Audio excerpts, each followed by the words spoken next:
Bonjour chers frères et sœurs dans le Seigneur, nous sommes aujourd'hui le mercredi 2 octobre 2024. Voici le texte pour cette pensée biblique quotidienne, 1 Roi chapitre 19. En voici le titre. Prends ma vie. Après la victoire de l'Éternel sur le mont Carmel, la reine Jézabel menaça Élie de mort. Le prophète eut peur. Il s'enfuit profondément découragé. Il demanda la mort et s'endormit.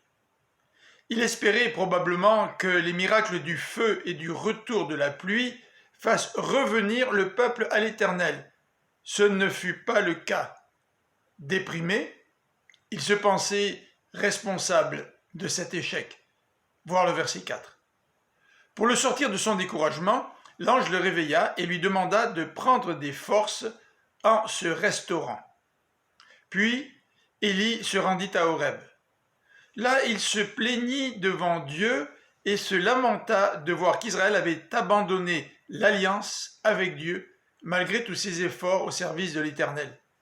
Il pensait être le seul à être resté fidèle à Dieu. Cependant, l'Éternel voulait le guérir de sa dépression et lui montrer qu'il ne devait pas se fier aux apparences.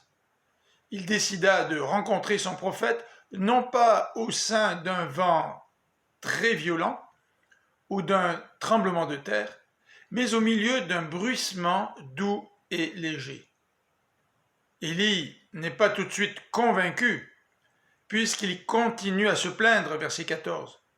Mais l'Éternel va lui apprendre qu'il n'est pas seul, puisque 7000 hommes n'ont jamais adoré Baal.